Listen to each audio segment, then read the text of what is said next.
Today on the Daily Scoop podcast from the Scoop News Group, the Department of Energy's national labs study DeepSeek, and a major shakeup in the Pentagon's AI enterprise.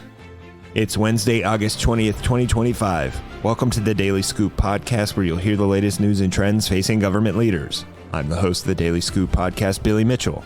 Thanks so much for joining me. Now let's dive into the day's top headlines. The China-based artificial intelligence model DeepSeek isn't available for widespread use at the Department of Energy, but approval of some elements may be possible following a study by two of its national labs, according to an agency IT official. DeepSeek's launch has prompted congressional proposals to rein in its use in government and proactive bans by several federal agencies, including the Department of Energy. But during a panel at a FedScoop-produced Salesforce event, Bridget Carper, the agency's deputy CIO for architecture, engineering, technology, and innovation, said the model has been studied by two of DOE's national labs. Carper said the agency allowed two of the labs, which she didn't identify, to look at the system, quote, because there's value in testing the open models. There's value in understanding the performance. How does it actually compare, unquote. The separate labs looked at the model to see if they could do comparisons with alternatives they had, Carper said. Those studies also took place with guardrails. They were controlled, sanctioned, and fully documented, she said, and ultimately they found some potential benefits. Her comments came in response to a question about the energy agency's approach to exploring new AI technologies. Carper explained that DOE is open to anything and everything, albeit with some restrictions. She said, quote, we have no off-limits across the board. However, there are limitations in who is capable of doing it. DeepSeek, for example, is not able to be downloaded at the agency, and staff are prohibited from inputting DOE data. DeepSeek's release of its R1 model earlier this year put U.S.-based platforms on notice, boasting lower costs, better efficiency, and transparent reasoning. On Tuesday, the company released its version 3.1 model, which aims to further enhance its capabilities. As FedScoop previously reported, there isn't much appetite to access DeepSeek on government systems, but there is at least one instance of an attempt. The U.S. Department of Agriculture blocked that attempted access to the site, which is banned along with other public AI platforms.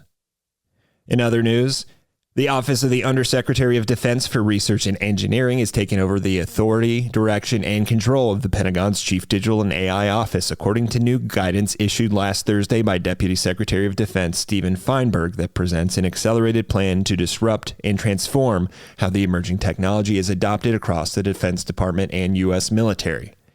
Feinberg wrote in a memo to Pentagon leadership, combatant commanders, and defense agency and DoD field activity directors that, quote, by aligning the CDAO under the USD R&E, we create a powerful innovation engine that can deliver AI superiority from laboratory to battlefield, unquote. The CDAO had previously been a direct report to the Deputy Secretary of Defense. Defense Scoop obtained a copy of the directive from a source who requested anonymity to share it last Friday after others alerted the publication of its creation. A defense official subsequently acknowledged the memo's existence in an email, noting that the CDAO will continue to execute all current statutory responsibilities without interruption during this transition. The defense official said the realignment is, quote, the next step in making a uniform AI-first push for the DoD, unquote, adding that it won't create additional review layers or bureaucratic processes. Multiple predecessor organizations, including the Joint Artificial Intelligence Center, Defense Digital Service, Office of the Chief Data Officer, and the Advana and Maven programs were fused to form the CDAO, which was announced in late 2021 and reached full operating capability in 2022.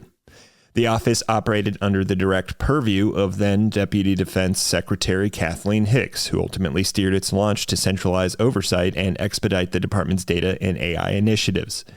Some of its notable early outputs since then include the online Tradewin solution marketplace, the production of the Pentagon's data analytics and AI adoption strategy, and the military's highly anticipated minimum viable capability for Combined Joint All-Domain Command and Control, or CJADC2.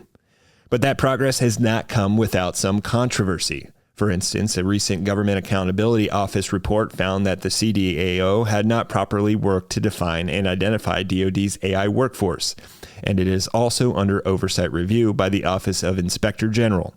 Separately, in May 2023, Defense Scoop obtained internal documents that suggested an internal CDAO review had revealed that certain personnel were deeply dissatisfied with how senior leaders were running the office. More recently, questions and rumors have been swirling inside the department and online about what the CDAO's future could look like under the new Trump administration.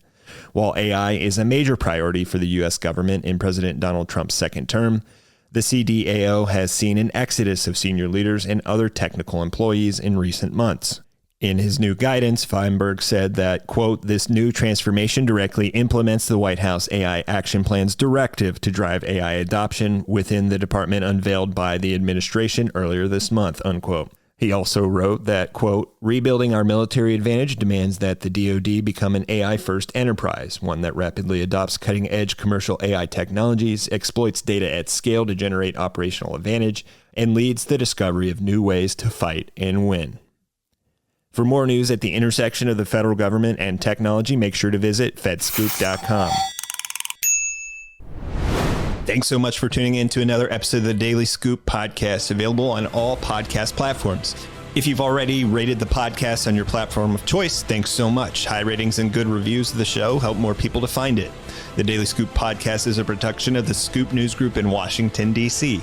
Adam Butler and Carlin Fisher help put the show together, and the entire Scoop News Group team contributes. We'll be back tomorrow with more top headlines. Until then, I'm your host, as always, Billy Mitchell. Thanks so much for listening.